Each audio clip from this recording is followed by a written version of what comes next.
So in the run-up to 9/11, all the people who were blamed for it and the forces blamed for it were interconnecting with the Bush family on a business and other levels because agenda and movie. 9/11 problem, reaction, solution.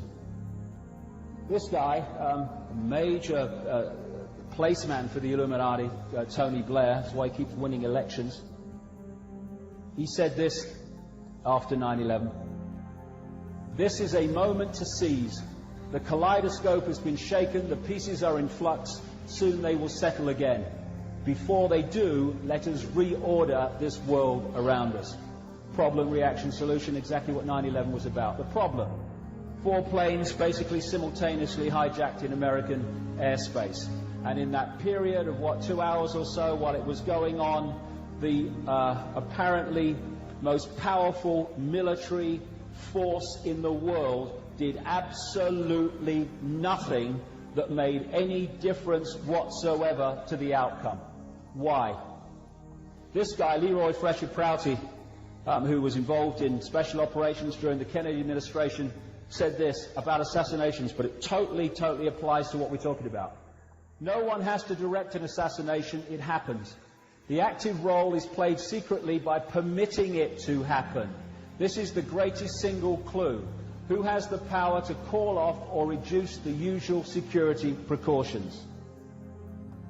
That applied to the assassination of Kennedy, applied to the assassination of Bobby Kennedy, the assassination of Martin Luther King, and clearly the assassination of Princess Diana when the security was down to virtually nothing at the time she died.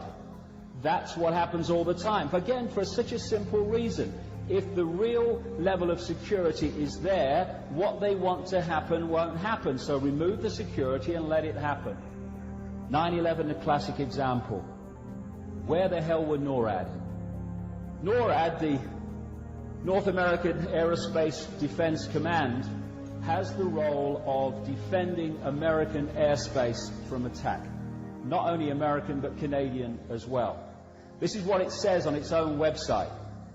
They are partners in protecting our homelands, deter, detect, and defend against air and space threats to North America. Now, I just wonder, I feel it in the water myself, I just wonder if 4 airliners basically simultaneously attacked over American airspace might just constitute an attack on North American airspace. I just wonder. And NORAD are there to react to this.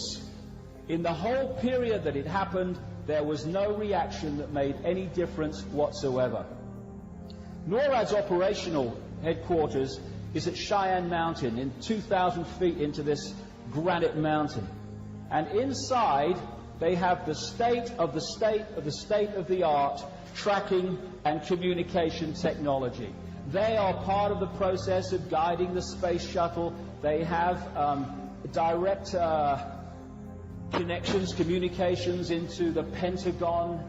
They are connected into the satellite system. They're watching about 8,000 pieces of debris floating around in space.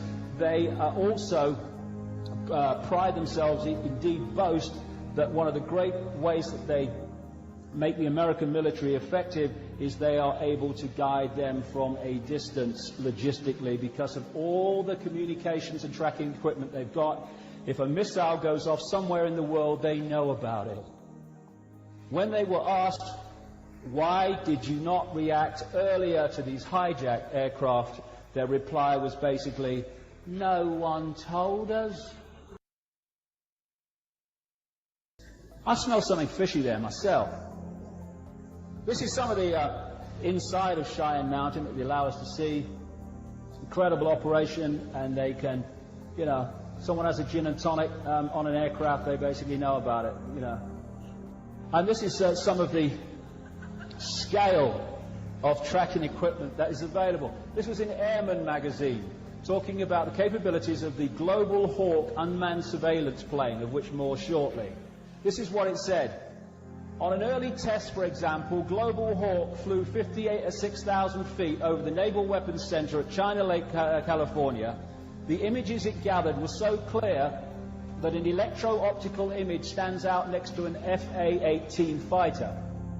An infrared image showed where concrete had cooled down from the shadow of a C-130 that had recently taken off.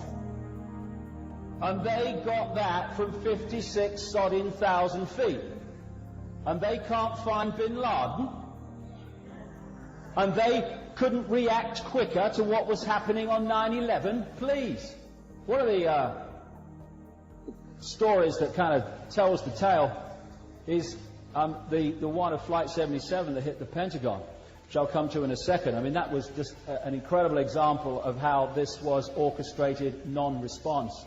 What's supposed to happen, according to the official regulations, is once a transponder connection is lost and or connection to a cockpit, then the air traffic control tells NORAD, they launch jets and they go up to find out what's going on. Of course they do. You can't have aircraft flying around American airspace that's lost contact with the ground. The case of the golfer Payne Stewart was an example of how this operation works all the time. He took off in a Lear jet, and because of decompression problems and stuff, everyone went unconscious, and it was flying on autopilot. What happened was, NORAD were told by air traffic control, they launched jets and they tracked it across America until it ran out of fuel and crashed in a place where no one was going to get hurt. That's what they did with a Lear jet. With a 757-767, nothing that made any difference to events.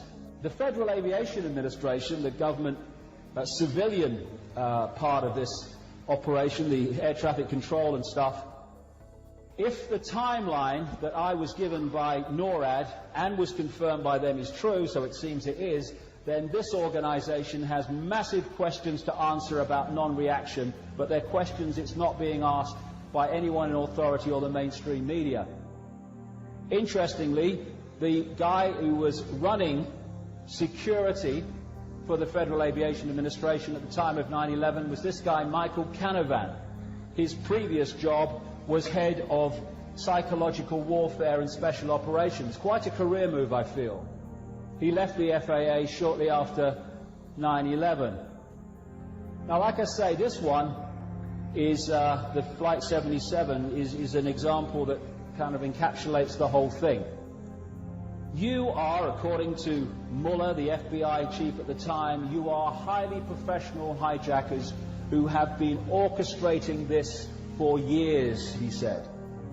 You know, because you only have to go on the internet to find out, what the reaction operation is, the system, to hijackings. That is, the authorities launch jets to go up and see what's going on.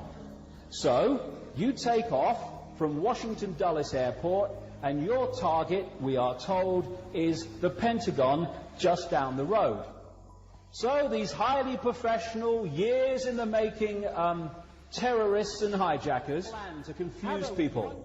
What they do is fly in a bloody plane 45 minutes into the Midwest. They then hijack it and fly it 45 minutes back to hit a building down the road from where they took off. Yes, that makes sense. It is insane. It is ludicrous. It is the official story. Those two statements are interchangeable, by the way. And it hit, or so we're told, Flight 77 hit the Pentagon without any response from the most powerful military operation in the world when it's flown 45 minutes back from the Midwest to hit the headquarters of the American military. Are you kidding? What they did was launch jets to react to Flight 77 coming in from the Midwest from Langley Air Force Base, 130 miles away. And they all just didn't get there in time. Little question. Why didn't they launch them from the Andrews Air Force Base 10 miles down the road, where they protect the Washington airspace from? I rang NORAD, and I said to them,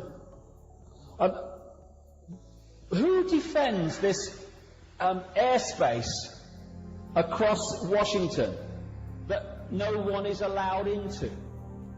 You know, around the center of Washington and stuff. And who defends this airspace? They said, it's the civilian operation. Oh, you mean the FAA? Yeah. So I go to the FAA and I said, how do you police this no-fly zone over Washington? They said, oh, we just do it as appropriate. Well, what the hell does that mean? What's the point in having a no-fly zone over Washington if you're policing the bugger from 130 miles away? Little bit of a waste of time, one thinks. Of course, where it's policed from is the Andrews Air Force Base. Why then did they not react from there on 9/11? Because it would not have had the effect if they had. The DC Air National Guard, the Capitol Guardians, brackets except on 9/11, say that they protect Washington from attack. So what they say on their website, the DC Air National Guard is located at Andrews Air Force Base. We're home to the 113th Wing, Fighter Squad and all that stuff. The DC Air National Guard stand ready to respond to the needs of the District of Columbia and the nation should the need arise, except on 9/11.